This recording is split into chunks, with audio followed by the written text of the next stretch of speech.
إبراهيم وعلى آل إبراهيم إنك حميد مجيد. اللهم بارك على محمد وعلى آل محمد كما باركت على إبراهيم وعلى آل إبراهيم إنك حميد مجيد. رب زدني علما، رب زدني علما، رب اشرح لي صدري ويسر لي أمري واحلل عقدة من لساني. اللهم علمنا الكتاب وفقهنا في الدين. اللهم ارزقنا التفقه في الدين. اللهم انفعني بما علمتني وعلمني ما ينفعني وزدني علما. الحمد لله। সমস্ত প্রশংসা রব্বুল আলামিনের দরবারে, যিনি আমাদেরকে দয়া করেছেন, মায়া করেছেন এবং আমাদেরকে কবুল করেছেন ইসলামের জন্যে, ইমানের আলোয় আলোকিত করেছেন। আলহামদুলিল্লাহ। প্রিয় ভাই ও বোনেরা,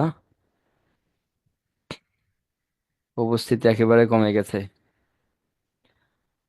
আপনারা যারা গুরাবা আছেন, মুষ্টিময় কয়েকজন মানুষ, তাদের জন্য দোয়া করি আল্লাহ সুবহানাহু ওয়া তাআলা আপনাদেরকে গুরাবা বানায় দেন।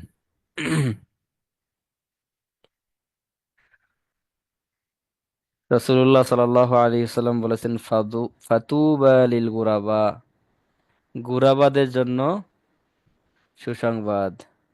ফাতুবা লিল গুরাবা, গুরাবাদের জন্য সুসংবাদ। রাসূলুল্লাহ সাল্লাল্লাহু আলাইহি ওয়াসাল্লামের পক্ষ থেকে গুরাবাদের জন্য সুসংবাদ।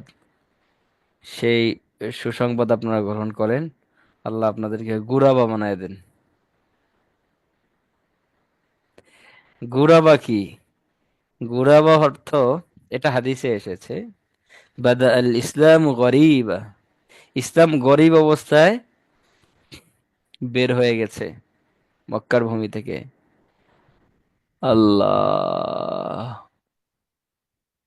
এরপর আবার গরিব অবস্থায় ফিরে আসবে।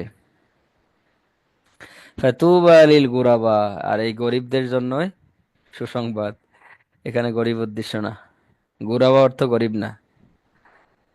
আল্লাহ আল্লাহ আল্লাহ আল্লাহ। অপরিচিত, অপরিচিত, অপরিচিত মানে ইসলাম যখন শুরুটা এরকম হলো মক্কাতে, আপনার মক্কা প্রাথমিক যখন ওহী নাজিল হলো, রাসূলুল্লাহ সাল্লাল্লাহু আলাইহি সাল্লাম ইসলামের দাওয়াত দিচ্ছেন, দেখেন কেউ এ সম্পর্কে জানে না এবং কেউ জানতো না এরকম একটা ধর্ম আসছে। এবং প্রথম প্রথম কেউ পাত্তাই দেয়নি, কিন্তু মাত্র কিছুদিনের মধ্যে পৃথিবীর সুপার পাওয়ার হয়ে গেলেন। তো শুরুটা কি ছিল? আম্মার রাদিয়াল্লাহু আনহুকে বেদে পিটানো হচ্ছে। রাসূলুল্লাহ সাল্লাল্লাহু আলাইহি সাল্লাম পাশ দিয়ে যাচ্ছেন আর বলছেন, ইয়া আম্মার, আম্মার তুমি সুসংবাদ গ্রহণ করো জান্নাতের, জান্নাতের সুসংবাদ গ্রহণ করো। বিলাল রাদিয়াল্লাহু আনহুকে মদিনার অলিগলিতে, মদিনা না মক্কার অলিগলিতে, আল্লাহ, নির্যাতন করা হচ্ছে। উত্তপ্ত মরুভূমির বালুর উপর পাথর চাপা দিয়ে রাখা হয়েছে। লা ইলাহা ইল্লাল্লাহ, লা ইলাহা ইল্লাল্লাহ, আপনি অবস্থাটা একটু কল্পনা করেন। কেউ নেই, মুসলমানদের এমন একটা অবস্থা। কিন্তু আল্লাহ সুবহানাহু ওয়া তাআলা এই মুসলমানদেরকে সুপার পাওয়ারে পরিণত করলেন। আবার এমন একটা সময় আসবে পৃথিবী থেকে এভাবে ইসলাম মুছে যেতে যেতে সর্বশেষ অবস্থায় পৌঁছে যাবে, কেউ চিনবে না। ইসলাম নামে একটা ধর্ম আছে, এরকম একটা ধর্ম ছিল মনে হয়, ওই অমুক জায়গায় কিছু অনুসারী আছে। যেমন কিছু কিছু ধর্মের অনুসারীর ব্যাপারে এরকম বলা যায়, ইহুদিদের ব্যাপারে বলা যায় যে অমুক রাষ্ট্রে অমুক অমুক চিপার মধ্যে কিছু লোক আছে। আল্লাহ, এরপরেও কিছু লোক একদম ওই অবস্থার মধ্যেও কোনো অজুহাত না, সামিআনা ওয়া আতানা, ইসলামের উপর জীবন যাপন করবে। এরা হলো গুরাবা, ফাতুবা লিল গুরাবা, ফাতুবা লিল গুরাবা। এই গুরাবাদের জন্য সুসংবাদ রসুলের পক্ষ থেকে। আশা করি বুঝতে পেরেছে। যাক, আমরা গরিব মানুষ, 30 জন আসছি। 31 জন হলো, সবাই মিলে অফিসের আইডি আমি সহ সবাই মিলে 31-32 জন। শুরু করি, বিসমিল্লাহ। গত ক্লাসে আমরা এমন একটা জায়গায় গিয়েছিলাম যে জায়গায় নেটওয়ার্ক পাচ্ছিল না। আমাদের ধারণা ছিল না যে এরকম পরিস্থিতির মধ্যে আমরা পড়বো। সময় মতো এই উপস্থিত হয়ে অনেক চেষ্টার পরে ঢুকলাম আরেকজনের দিয়ে, কিন্তু সেটাও কন্টিনিউ করা গেল না। আল্লাহর ইচ্ছা, আল্লাহ তাআলা চেয়েছেন। তো আজকে আমরা আবার ওই জায়গা থেকেই শুরু করছি ইনশাল্লাহ। বিসমিল্লাহির রহমানির রহিম। এখন ক্লাস শুরু হচ্ছে, কেউ আপনার মেসেজ দিবেন না, গুরুত্বপূর্ণ আলোচনা হবে ইনশাল্লাহ। তায়েব যুদ্ধ থেকে শুরু হচ্ছে, বিসমিল্লাহ। শাওয়াল মাসের 8 হিজরিতে এই যুদ্ধ সংঘটিত হয়েছে। এই অষ্টম হিজরিতেই হুনাইনের যুদ্ধ হয়েছে। এরপর তায়েব যুদ্ধ। হুনাইনের যুদ্ধে পরাজিত কিছু লোক যারা পালিয়ে, আহ, এরা হলো সাকিব গোত্রের, তায়েফের বাহিনীর সঙ্গে এরা যোগদান করে এবং সেখানে এসে দরজা বন্ধ করে দিয়ে তায়েফের লোকদের সঙ্গে মিশে যায়। 1 বছর তারা খাদ্যশস্য মজুত করে এবং যুদ্ধের জন্য প্রস্তুতি গ্রহণ করে। রাসূল সাল্লাল্লাহু আলাইহি ওয়াসাল্লাম খবর শোনার সঙ্গে সঙ্গে সাহাবীদেরকে নিয়ে একদম সোজা চলে যান তায়েফে। এরপর শহরের পাশে গিয়ে মুসলমানরা ছাউনি ফেলেন। যাক, তারা শহরের দরজা বন্ধ করে দিয়েছেন। দরজা বন্ধ করে দিয়ে মুসলমানদের ওপর আল্লাহ বৃষ্টির মতো তীর নিক্ষেপ শুরু করলো। লা ইলাহা ইল্লাল্লাহ।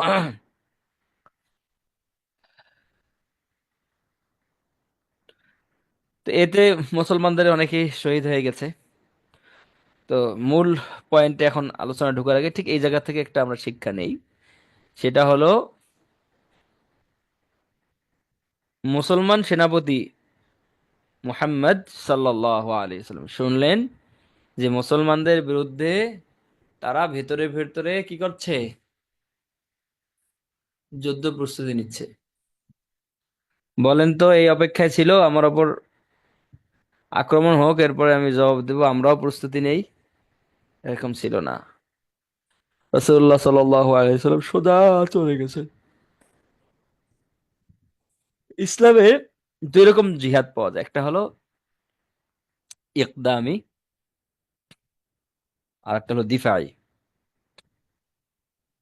প্রথম কথা হলো, এই জিহাদের আয়াতকে আমাদের এলিট শ্রেণীর যারা আধানাস্তিক রয়েছে, সেকুলার রয়েছে, যারা আমাদের দেশে বুদ্ধিজীবী খ্যাত, এদেরকে আমি বুদ্ধি প্রতিবন্ধী বলি। এরা তো জিহাদকে অস্বীকারই করে। এর মধ্যে কিছু সংখ্যক লোক যারা জিহাদকে স্বীকার করে, কিন্তু শুধু দিফাই জিহাদকে তারা মানে, ইকদামি জিহাদকে মানে না। ইকদামি জিহাদ মানে নিজেই আগে বেড়ে জিহাদ করা, শত্রুর উপর আক্রমণ করে। আমাদের এমন নাজুক পরিস্থিতিতে আমরা আছি যে আমরা যে এই মুহূর্তে ইন্ডিয়া আমাদের উপর যদি আক্রমণ করে, আল্লাহ না করুন, ইন্ডিয়ার ভাবসাব বেশি ভালো না। আল্লাহ আল্লাহ আল্লাহ। আমরা যে মোকাবেলা করব, আমাদের না প্রশিক্ষণ আছে, শারীরিক ফিটনেস আছে, কারণেই মানসিক প্রস্তুতি রয়েছে, কোনো কিচ্ছুই নেই। মানে দিফাই জিহাদ, আমার বাড়ির উপর আক্রমণ করার পরে এটাকে শুধু প্রতিহত করব, সেটার আমার শক্তি প্রস্তুতি কিচ্ছুই নেই। অথচ ইসলামের মধ্যে এটা ছিল সব সময় প্রস্তুতি, সব সময় প্রস্তুতি, সব সময় প্রশিক্ষণ। আল্লাহ আদেশ করছেন, ওয়াইদু লাহুম মাসতাতাতুম মিন কুওয়া, তোমরা তোমাদের সামর্থ্য অনুযায়ী কুওয়াত হাসিল করো, শক্তি অর্জন করো। সিরাতের স্টুডেন্টরা, ভাইয়েরা, বোনেরা, সবাই ফিটনেসকে ঠিক রাখার জন্য যা করার দরকার তা করবেন, মানসিক প্রস্তুতি গ্রহণ করেন। আমরা ঝুঁকিপূর্ণ জায়গায় আছি। ইসলামের ইকদামি জিহাদের প্রমাণ পেয়েছেন? আরে বদরের যুদ্ধেই তো ছিল নিজে আগে বেড়ে গিয়ে জিহাদ করা। তো এখন হামাসের লোকেরা কেন আগে বেড়ে জিহাদ করতে গেল? কাদের সঙ্গে? ওই ইহুদিদের সঙ্গে। এজন্য আমাদের সুপা মুসলমান কিছু আছে। সুপা সুপা, এটা দেখছেন না? কি ব্যঙ্গ করে বলছিল, হামাস তোমার দুলাভাই হয় না, কি কি এগুলো বলছিল। এই লোকগুলো হয় অসুস্থ, অথবা ভিন্ন তাদের কোনো এজেন্টটা রয়েছে। লা ইলাহা ইল্লাল্লাহ, আল্লাহ বুঝার তৌফিক দান করেন। প্রথম কথা হলো এখানে ইহুদিরা তারা এসে দখল করেছে, দখল। এই দখলদারিত্ব মুক্ত করার জন্য তাদের ওপর জিহাদ এমনি তাদের জন্য ফরজ, এবং তাদেরকে প্রতিনিয়ত হত্যা করা হচ্ছিল।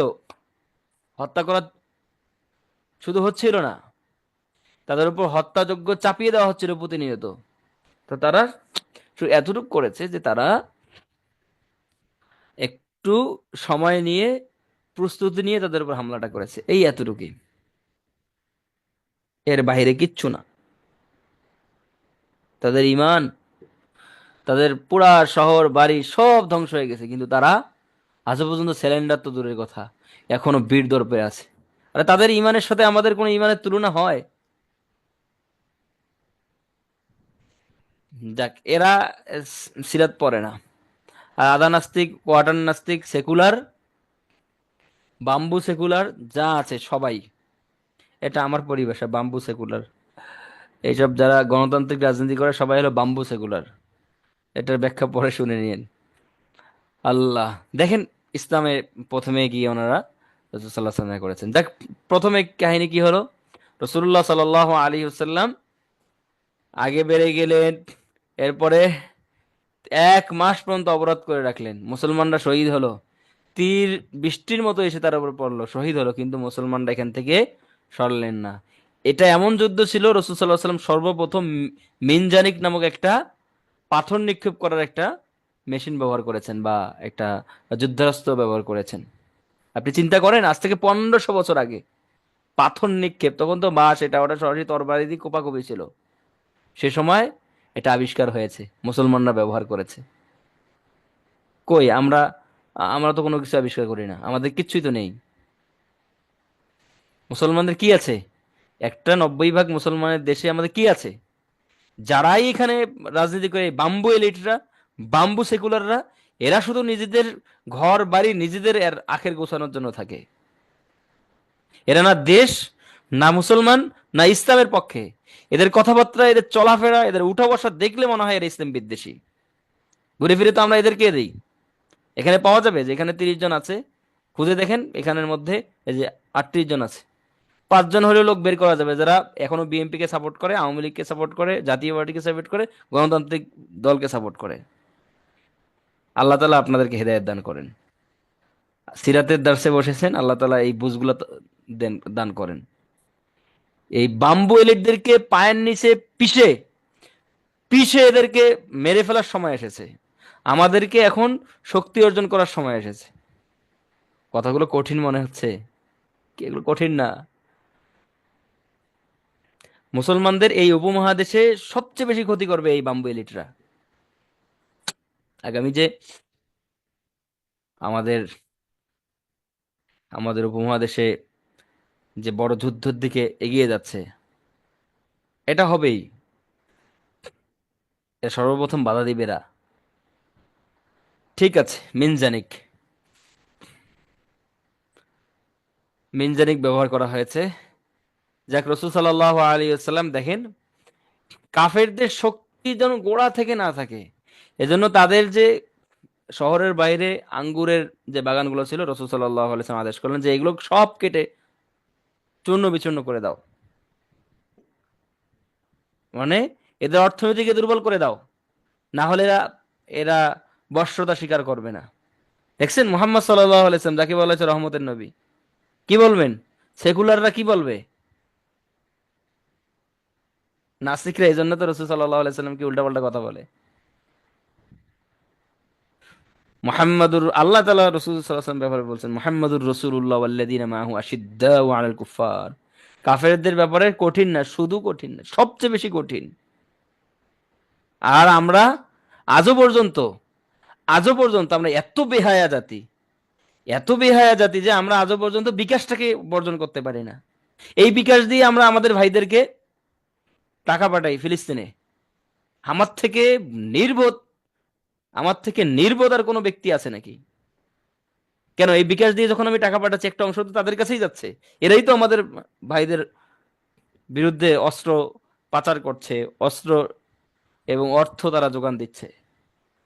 এতটুকু মাথায় ধরার দরকার উচিত ছিল না?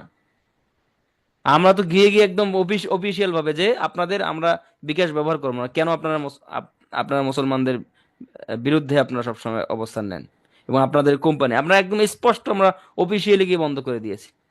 আর অন্য কোনো ইয়া নেই। আমার ঘরে তো তাদেরই প্রোডাক্ট গুলো, এতটুকুই শুধু আমরা, এটার পরিবর্তে এটা। আর মোহাম্মদ সাল্লাহ আসলাম করছেন কি, একদম গোড়া থেকে তাদের অর্থনীতিকে ধ্বংস করে দেওয়ার নির্দেশ দিয়েছেন। আল্লাহ আমাদেরকে বোঝার তৌফিক দান করেন। আল্লাহ, ইসলামের একটা দিক দেখতে দেখতে অভ্যস্ত, সেটা হলো ইমান বিল্লাহ। কুফর বিত তাগুত আছে, ওটা আমাদের ইমানের যে একটা অংশ, শুধু অংশ না, অন্যতম অংশ। এটা ছাড়া ইমান পরিপূর্ণ পাবে না, এটা ছাড়া ইসলাম পরিপূর্ণ পাবে না। এটা আমাদেরকে শেখানো হয় না, আমাদের শিখতে দেওয়া হয় না। আর এটা যারা বলে তারা জঙ্গি, তারা উগ্রবাদ, তারা আল বদর, তারা নাকি দেশটাকে আফগানিস্তান বানাইতে চায়। আরে আমরা তো আফগানিস্তানই চাই এ দেশকে। এই বাম্বু এলিটদের, ওদের সময় ফুরিয়ে আসছে। আপনারা দেখেছেন আগে কোনো বিষয়ে আলেমরা দৌড়াইতেন, এখন স্কুল কলেজ ভার্সিটির ছেলেরা আপনাদের মতো যারা জেনারেল শিক্ষিত, এরা দৌড়ায়। কেন দৌড়ায় বুঝেন না? তলে তলে আল্লাহ তাআলা লোক তৈরি করে দিচ্ছেন। আমরা তৈরি হই ভাই, আমরা মানসিক ভাবে পারিবারিক ভাবে সব দিক দিয়ে তৈরি হই। আল্লাহ আমাদের তৌফিক দান করেন। এসব ইমানের এই ব্যাপারগুলো জানতে হলে অবশ্যই অবশ্যই আপনাদেরকে আকীদা কোর্স করতে হবে। আকীদা কোর্সের এই মানে ইমানের প্রধান দিকগুলো, ইমান, কুফুর, কুফুর বিত তাগুত, তাগুতের পরিচয়, এছাড়া আধুনিক মতবাদ, গণতন্ত্র, ভোট, রাজনীতি, এই সমস্ত বিষয়ে আলোচনা আছে। এখানে যারা আকীদা কোর্স করেছেন তারা বলবেন ইনশাল্লাহ। যারা আকীদা কোর্স করেনি, আকীদা কোর্সের প্রচারণা চলছে, আপনাদের এই কোর্সটাও শেষের পথে। আপনারা চাইলে এটার মধ্যে যুক্ত হতে যেতে পারেন, যুক্ত হতে পারেন ইনশাল্লাহ। এটা আপনাদের জন্য খুবই উপকার বয়ে আনবে। দেখেন, এরপরে যখন গাছ কাটার কথা বলছে, 1 মাসও তারা বের হয়নি, তখন তারা এসে রাসূল সাল্লাল্লাহু আলাইহি সাল্লামের কাছে আত্মীয়তার আত্মীয়তার দোহাই দিয়ে তারা গাছগুলো, বাগানগুলো কাটতে নিষেধ করেন। রাসূলুল্লাহ সাল্লাল্লাহু আলাইহি সাল্লাম তাদের অনুরোধে সাড়া দেন এবং বলেন, আমি আল্লাহর রাস্তায় আত্মীয় সম্পর্ক দেখে গাছ কাটা ছেড়ে দিলাম। রাসূল সাল্লাল্লাহু আলাইহি ওয়াসাল্লাম ছেড়ে দিন, তাদেরকে সুযোগ দিলেন। এই সুযোগ দিয়ে কি করলেন দেখেন, শর্ত করে দিলেন যে আমরা কাটবো না। শর্ত হলো, যারা এখানে মুসলমান হতে চায়, যারা ইসলাম গ্রহণ করতে চায়, গোলামদের মধ্যে, কৃতদাসদের মধ্যে, তাদেরকে আমাদের এখানে আসতে দিতে হবে। ছেড়ে দেওয়া হলো এবং এই শর্ত মেনে নিল তারা, বিনা শর্তে মেনে নিল। এবং দেখেন তারা সেখান থেকে এই অনেক গোলাম, সেগুলো বের হয়ে আসলো, মুক্ত হলো। এবং এদের মধ্যে একজন আছেন আবু বাকরা রাদিয়াল্লাহু আনহু, বিখ্যাত বিখ্যাত হাদিস বর্ণনাকারী। সুবহানাল্লাহ, শুধু কি তাই, আমাদের ইসলামী ইতিহাসের মধ্যে আপনি দেখবেন যে হাদিস বর্ণনাকারী শুধু না, শুধু হাদিস বর্ণনাকারী না, আমাদের একদম খেলাফতের আমির, বিভিন্ন গভর্নর ছিলেন, সব দাস, বিশাল মামলুকাতের ইতিহাস, বিশাল। এটা আলাদা অধ্যায়, আলাদা বই রচিত হয়েছে এটার উপর। আপনি একটু হাতের কাছে খুঁজলেই পাবেন, বাংলা বাজার থেকে দু একটা বের হয়েছে। এই ঠিক নামগুলো এই মুহূর্তে মনে নেই, আপনারা একটু খোঁজ করলেই পাবেন ইনশাল্লাহ। আল্লাহ আল্লাহ আল্লাহ। 1 মাস যখন অতিক্রান্ত হলো, এরপর তারা বের হয়ে আসছিল না। রাসূল সাল্লাল্লাহু আলাইহি সাল্লাম আল্লাহর আদেশের অপেক্ষা করছিলেন। আল্লাহর পক্ষ থেকে কোনো আদেশ আসছে না। পরে আল্লাহ, রাসূল সাল্লাল্লাহু আলাইহি ওয়াসাল্লাম আদেশ করলেন যে, ওমর, ঘোষণা দাও আমরা কালকে মক্কাতে ফিরে যাব, মদিনাতে ফিরে যাব, ফিরে যাব। রাসূল সাল্লাল্লাহু আলাইহি ওয়াসাল্লাম এই ঘোষণা দেওয়ার সঙ্গে সঙ্গে লোকেদের মধ্যে মানে কথাবার্তা চলছিল, না আমরা বিজয় নিয়েই যাব, আমরা খালি হাতে ফিরবো না। রাসূল সাল্লাল্লাহু আলাইহি ওয়াসাল্লাম তাদের আগ্রহ দেখে থেকে গেলেন। দেখেন রাসূল সাল্লাল্লাহু আলাইহি ওয়াসাল্লাম যে আদেশ করছেন, এই আদেশ ওরা প্রাথমিকভাবে অমান্য করছিল, যে না অমান্য না, এখানে বলছিল না ইয়া রাসূল এটা ভালো হবে, রাসূল সাল্লাল্লাহু আলাইহি ওয়াসাল্লামের উপরে তারা মত প্রকাশ করছিলেন। তো এটা রাসূল সাল্লাল্লাহু আলাইহি সাল্লাম তাদের এই ব্যাপারটা দেখে কোনো কিছু বললেন না, কি ঠিক আছে চলো আমরা যুদ্ধ করব। রাসূল সাল্লাল্লাহু আলাইহি সাল্লাম যুদ্ধে সবাইকে নিয়ে গেলেন। এমন চরম ভাবে মার খেলেন সাহাবীদের মধ্যে যারা বেশি করেছেন, আবেগ দেখিয়েছেন। এরপরে পরের দিন এই রাতে রাসূল সাল্লাল্লাহু আলাইহি ওয়াসাল্লাম ঘোষণা করলেন, এই আগামীকাল ভোরে আমরা ফিরে যাব। মুসলমানরা এই মানে ঘোষণা শুনে আবার খুশি হয়ে গেছেন। রাসূল সাল্লাল্লাহু আলাইহি ওয়াসাল্লাম এই দৃশ্য দেখে হাসছিলেন। কেন হাসছিলেন? যে একটু আগে তারা কি আবেগ দেখাইলো। আমাদের সমাজের মধ্যে, আমাদের মধ্যেও এরকম আছে যারা আবেগ দিয়ে ইসলাম বুঝতে চায়, কিন্তু যখন ধাক্কা খেয়ে যায় তখন ও আরে সুবহানাল্লাহ, আমি তো বেশি আবেগ দেখে ফেলেছি। যেন আবেগ দেখানো যাবে না। আল্লাহ আল্লাহর রসুলের যেভাবে আদেশ, যেভাবে করা হয়েছে বলা হয়েছে সেভাবেই আমরা পালন করবো ইনশাল্লাহ। এগুলো শিক্ষা, শুধু গল্প না, গল্পর আকারে পড়ে গেলে হবে না। আল্লাহ।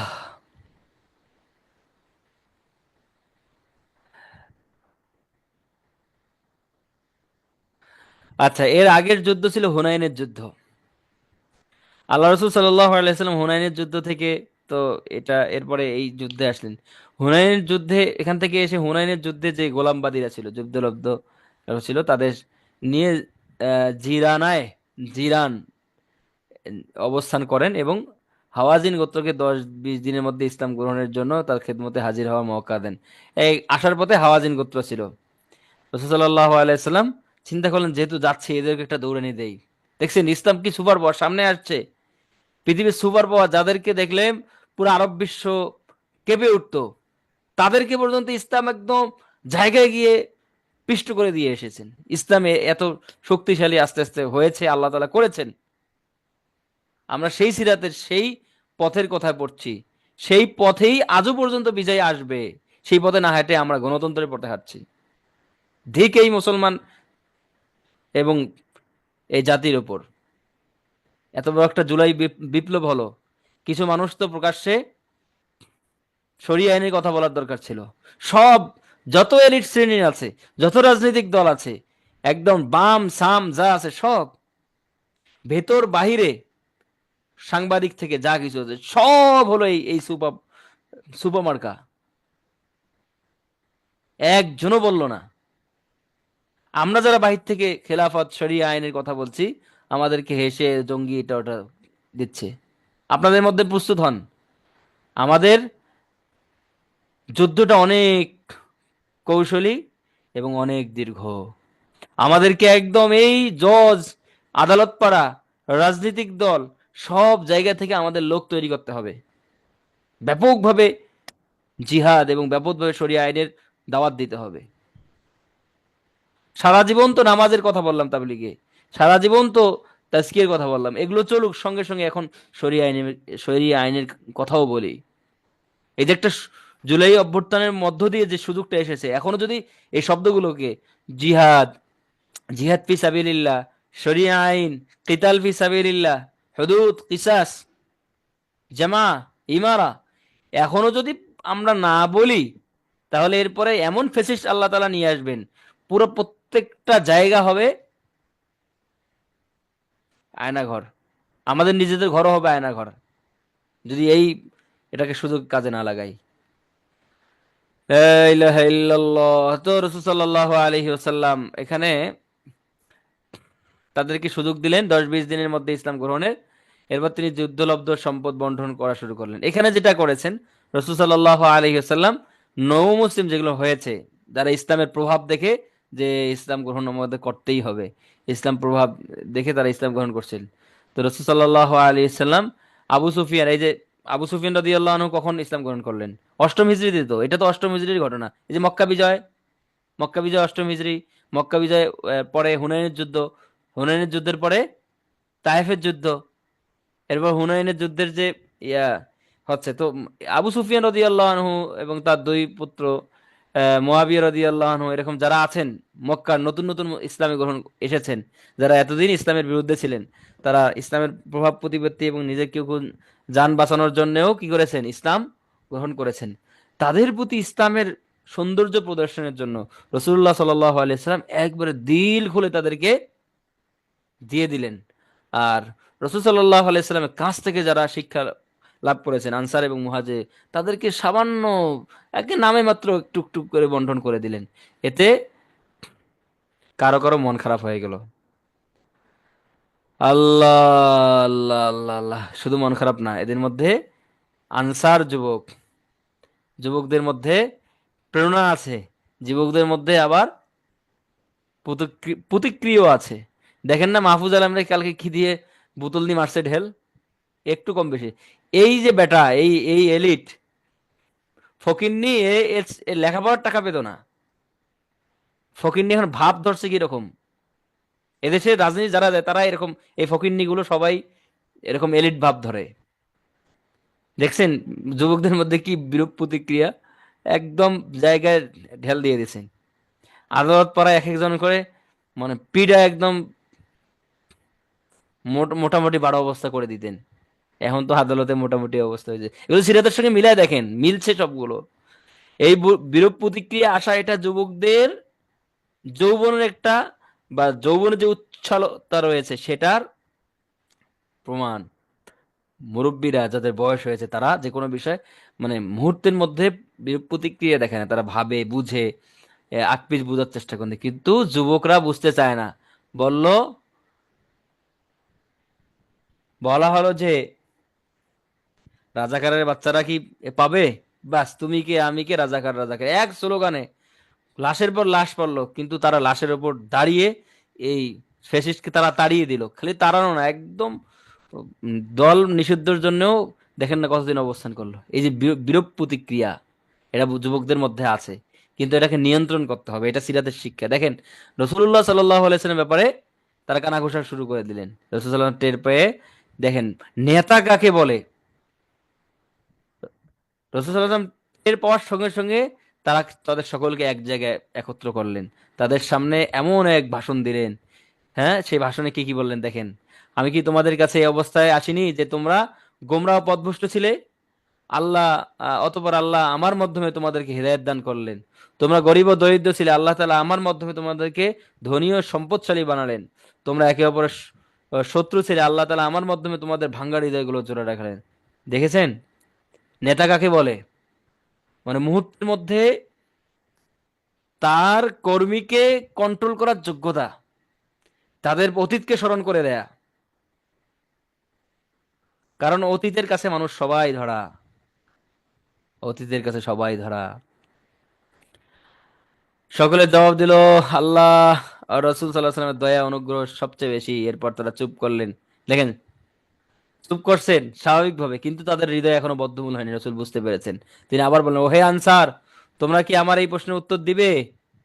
তারা বললেন, ইয়া রাসূলুল্লাহ, আমরা আপনার কথার কি জবাব দিতে পারি, সকল অনুগ্রহ দয়া তো আল্লাহ এবং তদীয় রসুলের। তিনি বললেন, না, আল্লাহর কসম, তোমরা যদি চাও তবে বলতে পারো, আর যা তোমরা যা বলবে তা সত্য হবে এবং আমি সমর্থন করব। তোমরা চাও আমি দিব। আল্লাহ, আল্লাহ, আল্লাহ, দেখেন কিভাবে মনস্তাত্ত্বিক ভাবে কর্মীকে কি করতে হয়, কন্ট্রোল করতে হয়। তোমরা বলো যে আপনি তো আমাদের কাছে, উনি এটা বললেন, তোমরা এটা বলতে পারো যে আপনি আমাদেরকে এই কথা বলছেন। দেখেন একপক্ষীয় কথা, এটা যুক্তি যুবকরা নাও মানতে পারে যে তোমরা তো মিসকিন ছিলে, আমি আমারও ছিল, আল্লাহ হেদায়েত এটা দিয়েছেন। কিন্তু আরেকটা দিক তো আছে, রসুল সাল্লাল্লাহু আলাইহি সাল্লামের, আপনি তো মিসকিন অবস্থায় এসেছেন, এটাও তো কারো কারো মনে আসতে পারে।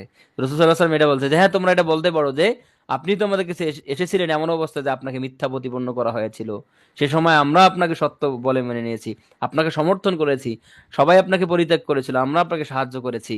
আপনাকে লোকেরা আশ্রয়চ্যুত করেছিল, আমরা আপনাকে আশ্রয় দিয়েছি। আপনার হাত ছিল খালি, আমরা আপনাকে সমবেদনা জানিয়েছি, আপনাকে সান্ত্বনা দিয়েছি, সুখে দুঃখে প্রবোধ দিয়েছি।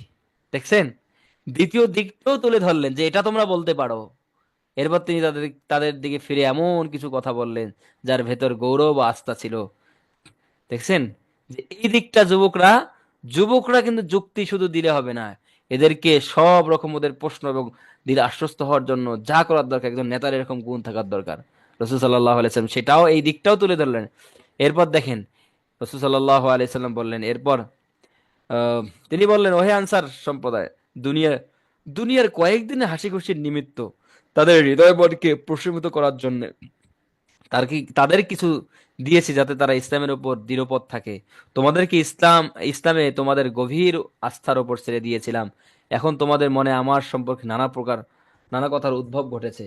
এরপর তিনি এমন কথা বললেন যা শুনে তারা নিজেদের সম্বরণ করতে পারেননি এবং ইমানি ভালোবাসা স্রোতধারা আচ্ছা, তিনি বললেন, ওহে আনসার সম্প্রদায়, তোমরা কি এতে সন্তুষ্ট নও যে লোক তাদের সঙ্গে ভেড়া বকরি নিয়ে যাক, আর তোমাদের সঙ্গে তোমাদের তাবুতে আল্লাহর রাসূলের সাথে তোমরা নিয়ে প্রত্যাবর্তন করো? সুবহানাল্লাহ, কি কথা বলেছেন! যে তাদের কিছু ভেড়া বকরি দিয়েছি, তোমরা এটাকে দেখছো? তোমার সঙ্গে আল্লাহর রসুল এখন যাবে, তোমাদের তাবুতে তোমাদের সঙ্গে আল্লাহর রসুল থাকবে, আর এরা কিছু ভেড়া বকরি নিয়ে যাবে। তোমাদের আখিরাত বড় নাকি দুনিয়া বড়? কে চাও? তোমরা কে চাও যে তোমাদের সঙ্গে রসুল না থাকে? দেখছেন কিভাবে একদম পুরা দৃশ্যটাকে পরিবর্তন করে ফেলা! আল্লাহ আল্লাহ আল্লাহ আল্লাহ আল্লাহ। যাক, এই কথা বলে সবাই কাঁদতে কাঁদতে একদম ভেঙে পড়লেন, দাড়ি পর্যন্ত ভিজে গেল, এবং তারা বলতেন, আল্লাহ রসুল আমাদের ভাগে আমাদের অংশে পড়েছে, এতেই আমরা খুশি, আর আমরা কিছু চাই না। সুবহানাল্লাহ, সুবহানাল্লাহ। যাক, এই যে অপেক্ষা করছিলেন হাওয়াযিন গোত্রের 14 বিশিষ্ট দল রাসূল সাল্লাল্লাহু আলাইহি সাল্লামের সঙ্গে আসলেন। এসে তাদের সঙ্গে বিভিন্ন কথাবার্তা হয়, এখানে কিছু চুক্তি হয়, এগুলো পরে নিয়েন। সবকিছু পড়তে হয় না, কিছু কিছু আপনারা পরে নিয়েন। তো এখানে যেহেতু তায়েফের দিক থেকে এসেছেন, এখানে রাসূলুল্লাহ সাল্লাল্লাহু আলাইহি ওয়াসাল্লামের এই ইয়ার মধ্যে, মানে যারা বাদী ছিলেন, গোলাম বাদী, তাদের মধ্যে রাসূল সাল্লাল্লাহু আলাইহি সাল্লামের খেদমতে পাঠিয়েছিলেন। তাদের মধ্যে হালিমাতু সাদিয়া রাদিয়াল্লাহু আনহা কন্যা দুধ বোন, রাসূল সাল্লাল্লাহু আলাইহি ওয়াসাল্লাম দুধ বোন শাইমাও ছিলেন। আপনারা জানেন যে তায়েফ থেকে কাছাকাছি, খুব কাছাকাছিও না, প্রায় 150 কিলোমিটার তাও হবে, রসুল্লাহ সাল্লাহ আলাইসাল্লামের দুধ মাতা হালিমাতু সাদিয়া রাদিয়াল্লাহু আনহা, ওনার ওখানে ওনার সঙ্গে যে দুধ পান করেছেন দুধ বোন ওনার শাইমা, এই ইয়ার বাদীদের মধ্যে ছিলেন। তো তিনি রসুল সাল্লাহ আলাইসাল্লামের সঙ্গে সাক্ষাৎ করলেন, দেখা করলেন এবং বললেন যে, ইয়া রাসূলুল্লাহ, আমি আপনার দুধ বোন। এই পরিচয় দেওয়ার পর রসুল সাল্লাল্লাহু বললেন যে, তোমার কোনো চিহ্ন আছে কিনা? এবার তিনি চিহ্ন দেখালেন যে, আমি একবার আপনার কোলে কোলে নিয়েছিলাম, সে সময় আপনি আমার পিঠে কামড় দিয়েছিলেন, কামড়ের দাগ আজও পর্যন্ত পিঠে রয়ে গেছে। তিনি দাগ দেখালে চিনতে পারলেন। অথবা তিনি তিনি চাদর বিছিয়ে তাকে বসতে বললেন, যদি তুমি চাও সম্মান ও প্রীতির সঙ্গে আমাদের সঙ্গে থাকতে পারো। তাকে তো আজাদ করে দিছেই সঙ্গে সঙ্গে, দিয়ে বলছে, তুমি যদি চাও তোমার বিশাল অবস্থা এর সঙ্গে আমাদের সঙ্গে থাকতে পারো, আর যদি চাও তাহলে তোমাকে আমরা হাদিয়ে তোহফা সহ তুমি যেখানে চাও সেখানে আমি পাঠিয়ে দেবো। উনি বলছেন যে, আমার গোত্রের কাছে আমাকে ফিরিয়ে দেন, এবং তাকে অনেক উপঢৌকন সামগ্রী দিয়ে তাকে বকরি গোলাম বাদী দিয়ে তাকে তার বাড়িতে পৌঁছে দিলেন। এখানে আমাদের যে সিরাতের ইয়াটা, শিক্ষাটা দেখেন, তার দুধ বোন যেখানে গোলাম হয়ে এসেছে, এখন তাকে কিনা বিক্রি করা যায় যাচ্ছে, গোলাম গোলাম হয়ে আসছে, পণ্যের মতো হয়ে আসছে। আল্লাহ যখনই শুনছে তার দুধ বোন, নিজের বোন না, উনি সঙ্গে সঙ্গে ওনার চাদর বিছিয়ে তাকে বসতে দিয়েছেন, তাকে আজাদ করেছেন, তার সবকিছু করেছেন। তার রক্তের সম্পর্কের বোন নয়। তাহলে আমাদের রক্তের সম্পর্কে আত্মীয়, আমার বোন, আমার ভাই, আমার বাপ মা কি পরিমাণ আমাদের আহ সম্মান পাওয়ার উপযুক্ত, সম্মান পাওয়ার অধিকার রাখে। আমরা আমাদের ভাই বোনদের, আমাদের আত্মীয় স্বজন, আমাদের খালা ফুফুরা খুব মজলুম, ফুফুদের খোঁজ নেওয়া হয় না। নিজের চাচি, নিজের মামা, খালা, এই যে যারা আছে রক্তের একদম কাছের কমিউনিটি, এদের খোঁজ খবর আমরা নিব ইনশাল্লাহ। তাদের জন্য আমাদের হৃদয়কে সবসময় উন্মুখ রাখবো, তাদের খেদমত করার চেষ্টা করব। এটা যদি করতে পারেন, আল্লাহ তাআলা আপনার রিজিকের কখনো রাখবেন না ইনশাআল্লাহ। কখনোই রিজিকের মধ্যে দুর্বলতা রাখবেন না তাদের দোয়াতে ইনশাআল্লাহ। এবং আল্লাহ তাআলা আপনার হায়াতে বৃদ্ধি করবেন, দুনিয়াতে আপনি দেখবেন আপনি অনেক সুখের জিন্দেগিতে আছেন। এই আমলটা করেন। আরো কিছু আমল আছে, যারা একান্ত দারিদ্রতায় খুব রয়েছেন, সংকীর্ণতার মধ্যে রয়েছেন, তারা এই আমলগুলো করতে পারেন। আল্লাহ তাআলা অবশ্যই অবশ্যই আপনাকে সচ্ছলতা দিবেন, বড়লোক বানাবেন ইনশাআল্লাহ, বানাবেন ইনশাআল্লাহ। যাকে জিরানে যেখানে ছিল সেখান থেকে ওমরা পালনের উদ্দেশ্যে রাসূল সাল্লাল্লাহু আলাইহি সাল্লাম আসেন। হুনাইন যুদ্ধ থেকে অবসর মিলতে রাসূল সাল্লাম জিরানে পৌঁছে, আচ্ছা, বন্টনের কাজ শেষ করলেন, এরপরে ওমরা আদায়ের নিয়ত করলেন। এটা কাছাকাছি একবারে। আমরা তো এই কিছুদিন আগেই ওমরা থেকে ফিরে আসলাম, আল্লাহর মেহেরবানি। মক্কা থেকে বেশি দূর না, 100 কিলোমিটারের মতো হবে তায়েফ। আর এই মিকাতটা একদম কাছাকাছি। তো তায়েফবাসীর মিকাত মক্কা থেকে 1 মানজিল দূরে, খুব বেশি দূর না, কাছাকাছি। বাসে মনে হয় কতক্ষণ লাগলো, আধা ঘন্টা, 40 মিনিট, 45 মিনিট, এরকম এরকম লাগলো। 1 ঘন্টা লাগেনি, এত কাছাকাছি। 1 ঘন্টার কম লেগেছে এই মানজিলটা। এখান থেকে রাসূল সাল্লাল্লাহু আলাইহি ওয়াসাল্লাম উমরার নিয়ত করলেন। উমরা আদায়ের পর তিনি মদিনায় প্রত্যাবর্তন করলেন। এ ঘটনা ছিল 8ম হিজরি জিলকাদ মাসের। বুঝতে পেরেছেন? আল্লাহ, এখানে আমাদের একটা দোয়া শিক্ষার আছে। তার থেকে প্রত্যাবর্তন করার সময় রাসূল সাল্লাল্লাহু আলাইহি ওয়াসাল্লাম এই দোয়া পড়ছেন, আইবুনা তাইবুনা আবিদুনা লিরাব্বিনা হামিদুন। আইবুনা বলেন সবাই, আইবুনা তাইবুনা আবিদুনা লিরাব্বিনা হামিদুন। এই দোয়া আমরা যে কোনো সফর থেকে ফেরার সময় পড়বো ইনশাআল্লাহ। রাসূল সাল্লাল্লাহু আলাইহি ওয়াসাল্লাম এই দোয়া পড়ছিলেন। আল্লাহ, এই সময় একটা চমৎকার ঘটনা ঘটছে। সাহাবা একরাম বললেন, ইয়া রাসূলুল্লাহ, বনি সাকিফ গোত্রের জন্য বদদোয়া করুন। কারণ বনি সাকিফ তো ওই যে ওখানে গিয়ে অবরোধ করছে, ওখানে দীর্ঘদিন অবরোধ করার পরেও তারা বের হয়ে আসলো না, তাদের তেমন কোনো কিছুই করতে পারলো না। তো বললেন, ইয়া রাসূলুল্লাহ, আমরা তো ফিরেই যাচ্ছি, বনু সাকিফের জন্য বদদোয়া করুন, এরা যেন ধ্বংস হয়ে যায়। তিনি তখন এদের দোয়া করলেন, আল্লাহ বনু সাকিফকে হেদায়েত দিন এবং তাদেরকে এখানে নিয়ে আসুন। সুবহানাল্লাহ। দেখছেন, যুদ্ধের ময়দানে কাফেরদের ব্যাপারে রাসূল সাল্লাল্লাহু আলাইহি ওয়াসাল্লাম অনেক কঠোর। আশিদ্দাউ আলাল কুফার, ওটা ছিল যুদ্ধ। ওই বনী সাকিবের বিরুদ্ধে রাসূল সাল্লাল্লাহু আলাইহি ওয়াসাল্লাম মিনজারিক ব্যবহার করেছেন। আবার এসে তার বিরুদ্ধে বদদোয়া করার কথা বলছেন। রাসূল সাল্লাল্লাহু আলাইহি ওয়াসাল্লাম বলছেন, ইয়া আল্লাহ, আপনি বনু সাকিবকে হেদায়েত দান করেন। সুবহানাল্লাহ। ইন্নাহু রাহমাতুল লিল আলামিন। দেখেন, এই দোয়ার পরপরে উরওয়া ইবনে মাসউদ আস-সাকাফি, বনু সাকিব গোত্রের, আল্লাহ রাসূল সাল্লাল্লাহু আলাইহি ওয়াসাল্লাম মদিনা পৌঁছার আগে দোয়া করার পরে, মদিনা পৌঁছাবার আগেই প্রতিমধ্যে মিলিত হন এবং ইসলাম কবুল করেন। কে? উরওয়া, উরওয়া ইবনে মাসউদ আস-সাকাফি রাদিয়াল্লাহু আনহু। ইস- এবং সেখান থেকে তিনি ইসলামের দাওয়াত প্রধান মানুষের আপন করতে পেয়ে যান বনু সাকিবের কাছে।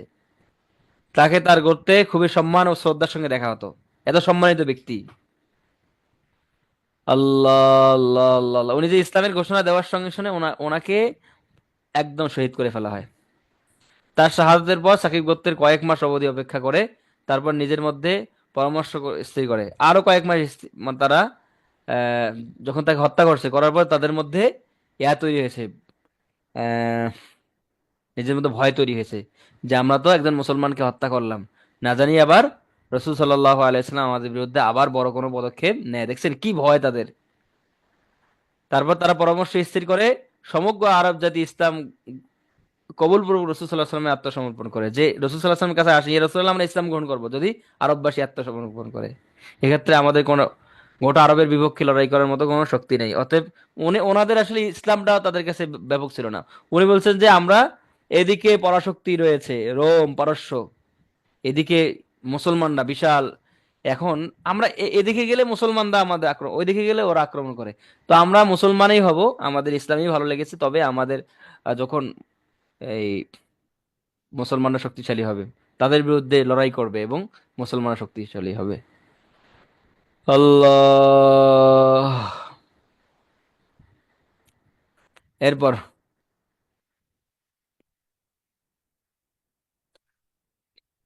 এতক্ষণে তাদের আহ, অতএব আল্লাহ রসুল সাল্লাহ সাল্লাম সমীপে একটি প্রতিনিধি দল পাঠানোই ভালো হবে। এই প্রতিনিধি দল যারা আসলো দেখেন, তারা তো এই নিয়ে আসছে, সঙ্গে সঙ্গে তারা দেখেন কি করছেন। তারা রসুল্লাহ সাল্লাহ আলাইসলামের খেদমতে উপস্থিত তাদের জন্য মসজিদে নববীর এক কোণে একটি তাঁবু স্থাপন করেন। কারা? বনু সাকিফ এখনো মুসলমান হননি, মুসলমানদের ব্যাপারে কি বিদ্বেষ লালন করেছে, এবং তারা আসছে রসুল সাল্লাহ আলাইসাল্লামের কাছে, প্রতিনিধি দল। তারা সংসদ ভবনের কর্নারে, তখন তো সংসদ ভবন ছিল মসজিদে নববী। সুবহানাল্লাহ, সুবহানাল্লাহ, সুবহানাল্লাহ। মসজিদ নববীর এক কোণে তাঁবু স্থাপন করেন কারা? রাসূল সাল্লাল্লাহু আলাইহি ওয়াসাল্লাম তাদের জন্য ইসলাম গ্রহণ করে দেন। দলটি ইসলাম গ্রহণ করে, এরা ইসলাম গ্রহণ করে ফেলে, রাসূল সাল্লাল্লাহু আলাইহি ওয়াসাল্লামের খেদমতে দরখাস্ত পেশ করে। এরা, এই প্রতিনিধি দল ইসলাম গ্রহণ করে এবং দরখাস্ত পেশ করে যে রাসূলুল্লাহ সাল্লাল্লাহু আলাইহি ওয়াসাল্লাম, আমরা তো ইসলাম গ্রহণ করলাম, তবে আমাদের একটা আছে, সেটা হলো তাদের লাত নামক একটা মূর্তি ছিল। এই, তো ইসলাম তো আমরা গ্রহণ করলাম, কিন্তু আমরা লাতের যে পূজা করি এটা যেন ভাঙ্গা না হয়, কমপক্ষে 3 বছর পর্যন্ত যেন না ভাঙ্গা হয়। রাসূল সাল্লাল্লাহু আলাইহি ওয়াসাল্লাম তাদের দরখাস্ত প্রত্যাখ্যান করলেন। এরপর 2 বছর, 1 বছর এইভাবে করতে করতে আহ, পরে শেষ বললেন, ইয়া রাসূলুল্লাহ 1 মাস সময় দেন, 1 মাস পরে আমরা ভাঙ্গি। মানে ওনারা যুক্তি দিচ্ছিলেন যে এর মধ্যে যদি আমরা ভাগি তাহলে হয়তোবা কিছু আরো মুসলমান হওয়ার সম্ভাবনা ছিল, তারা হয়তো ইসলামের প্রতি বিদ্বেষ হয়ে যাবে, তাদের দৃষ্টিকোণ ভালো ছিল। কিন্তু দেখেন, শিরকের ব্যাপারে রাসূল সাল্লাল্লাহু আলাইহি ওয়াসাল্লাম এত কঠিন, কোনো ছাড় নেই। রসুল 1 মাসও সময় দেন না, কোনো কথা নেই। মূর্তি মূর্তি একদম ভেঙে ফেলতে হবে। আর আমাদের দেশে মূর্তির সংস্কৃতি চালু হচ্ছে দিন দিন। আল্লাহ, এক আল্লাহর বান্দা মূর্তির বিরুদ্ধে কথা বলতে গিয়ে তাকে কতদিন জেলে পড়তে হলো, কত নির্যাতনের শিকার হতে হলো। কিন্তু তিনি তাদেরকে 1 মাসের সময় দিতে অস্বীকার করেন এবং তাদের সঙ্গে যে আবু সুফিয়ান ও মুগিরা শুআবা রাদিয়াল্লাহু আনহু কে হুকুম দেন যে তারা যেন দুজন গিয়ে উক্ত মূর্তিটিকে ভেঙে টুকরো টুকরো করে দেয়। এরপর প্রতিনিধি দল তাদের সালাত আদায় শেষে অব্যাহতি দানের জন্য আবেদন জানায়। তিনি বললেন, যেই ধর্মে সালাত নেই তাতে কোনো কল্যাণ নেই। আল্লাহ, মানে তারা, প্রতিনিধি দল তারা ইসলাম গ্রহণ করলো, তারা বল, ইয়া রাসূলুল্লাহ আমাদের জন্য সালাত একটু মাফ করে দেন, আমরা মাত্র ইসলাম, মানে আসলে তারা বাস্তবিক তখন ইসলামের জন্য আল্লাহ তাআলা বুক ওইভাবে উন্মোচিত করেনি, তারা গ্রহণ করেছেন, কিন্তু আস্তে আস্তে আল্লাহ তাআলা তাদেরকে ইসলামের জন্য দিলকে প্রশস্ত করে দেন। রসুল কি বললেন, যেই ধর্মে সালাত নেই তাতে কোনো কল্যাণ নেই। এরপর তারা তাদের মিশন থেকে মুক্ত হলো, ঘরে ফেরার উদ্যোগ নিয়ে রাসূল সাল্লাল্লাহু আলাইহি ওয়াসাল্লাম আবু সুফিয়ান মুগিরা শোবাকে পাঠিয়ে দিলেন। তারা গিয়ে তাদের সঙ্গে গিয়ে একদম বনু সাকিফের সুষ্ঠুভাবে গিয়ে মূর্তি ভেঙে ফেললেন। দেখছেন, রাসূল সাল্লাল্লাহু আলাইহি ওয়াসাল্লাম মূর্তি ভেঙেছেন, শুধু মূর্তি ভেঙেছেন, নিজ হাতে মক্কার সমস্ত মূর্তি ভেঙেছেন। এটা আমরা পড়েছি, জাল হাক্কু ওয়া যাহাকাল বাতিল ইন্নাল বাতিলা কানা যাহুকা বলে বলে ভেঙেছেন।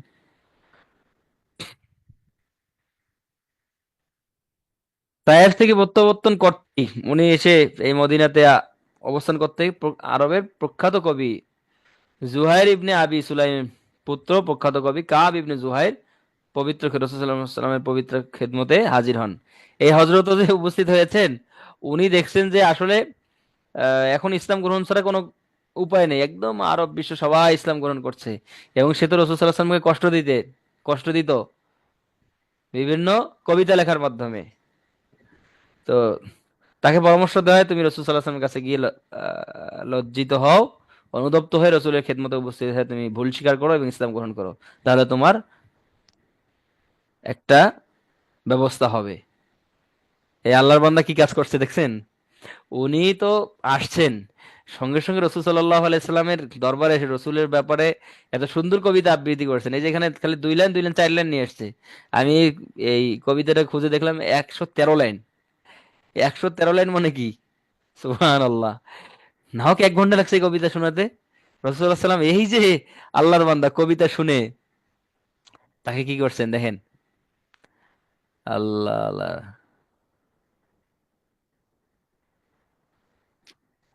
কবিতা শুনে তিনি তার চাদর মুবারক শরীর থেকে নামিয়ে তাকে দান করেন।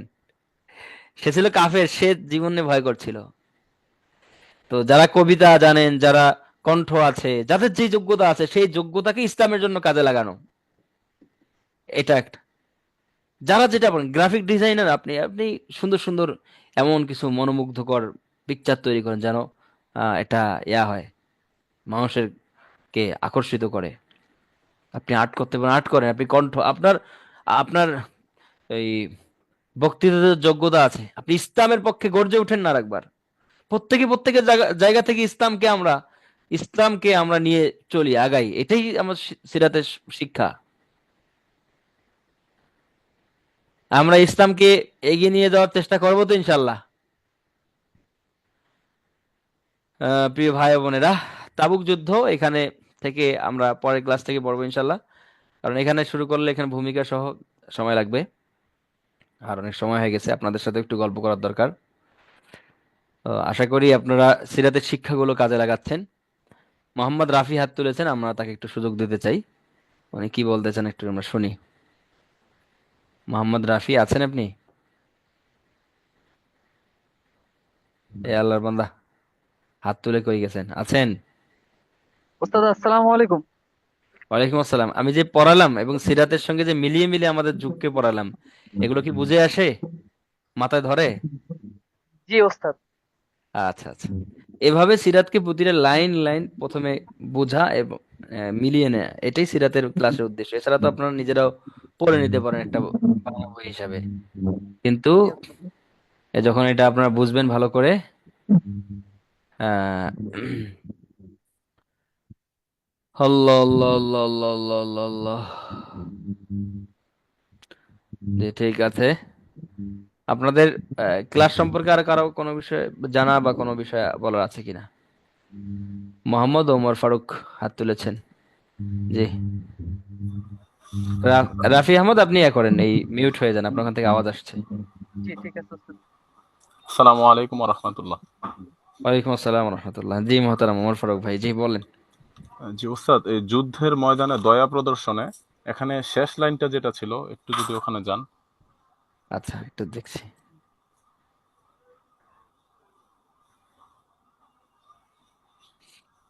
লা ইলাহা ইল্লাল্লাহ, লা ইলাহা। এখানে না? আহ, আর আরেকটু উপরে। এখানে যুদ্ধের ময়দানে। আহ, আচ্ছা। আহ, প্রথম দিকে, তাইফ যুদ্ধের প্রথম দিকেই। এই এখানে এখানেই, হ্যাঁ আরেকটু হ্যাঁ নিচে। বলো। এখানে মানে অবরোধের অবসানের আগের লাইনটা, যে এই ঘোষণা তাদের মনোকষ্টের কারণ হয়, এই লাইনটা আমি বুঝতে পারিনি।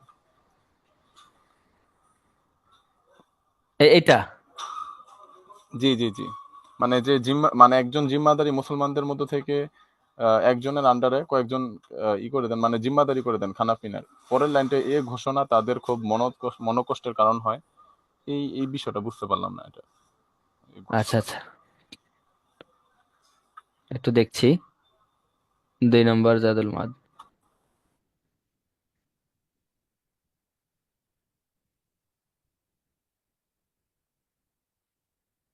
এখন কথা হলো এই তাদের কারা, এটা একটা বিষয়, তাদের দুই রকমে বোঝা যাচ্ছে এখানে। একটা হলো অন্যান্য সিরাত গ্রন্থগুলো দেখলেই বোঝা যাবে এখানে তাদের দ্বারা উদ্দেশ্য কি। এটা আমারও এতে আসেনি, আমার মাথায় যেটা ছিল যে এই এই ঘোষণা তাদের খুবই মনে কষ্টের কারণ হয়। কাদের মনে কষ্টের কারণ হয়?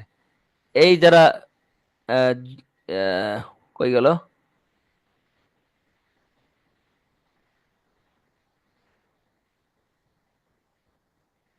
হ্যাঁ এই যে, হ্যাঁ এখানে তো এরা তো দাস ছিল, দাস ছিল। এবং তারাও তো এসে স্বাভাবিকভাবে এখানে অন্যান্য মুসলমানদের মুসলমানদের জিম্মাদারিতে দাস হিসেবে বা বিভিন্নভাবে আসবে। এটা স্বাভাবিক ছিল, তাদের জন্য কষ্ট না। এখানে যেটা আমি বুঝছিলাম সেটা হলো যে সাহাবীদের কষ্ট হয়ে যায়, কষ্টে বা মনোকষ্টের কারণ হয়। এটা কারণটা এরকম যে মুসলমানদের হাতে যখন সমর্থন করা হলো এবং এদের খানা পিনা সবকিছু জিম্মাদারি তাদেরকে দেওয়া হলো। তাদেরকে দেওয়া হলো মানে এই মুসলমানদেরকে দেওয়া হলো, এই দাসরা। ওই সময় তারা সফরের হালতে ছিল এবং তাদের খানা পিনা সবকিছু টান টান ছিল। এর মধ্যে তাদেরকে দেয়া, এটা তাদের প্রাথমিকভাবে মনে কষ্টের একটা কারণ ছিল। কিন্তু এগুলো থাকেনি আর কি। এটা আমি বুঝেছি এখনো পর্যন্ত, আগ পর মিলে এটা এতটুকু আমার কাছে মনে হয়েছে। তো এটা বিস্তারিত মনে কষ্টের কারণ তো আর এর হবে না, দাসের হবে না, কারণ হলো তারা তো দাসী, তাদের কোনো রকম খাবার জুটলেই হলো। তো এটা আরো বিস্তারিত জানার জন্য, এই অংশটা স্পষ্ট হওয়ার জন্য বিস্তারিত সিরাত আছে আমার এখানে 11 খণ্ডে, সিরাত বিশ্বকোষ, এটা দেখতে হবে আর কি। দেখলে এটা স্পষ্ট হবে ইনশাল্লাহ। জি, আর কোনো বিষয়? আচ্ছা, উনি মিউট হয়ে গেছেন। জোবায়ের আহমদ হাত তুলেছেন।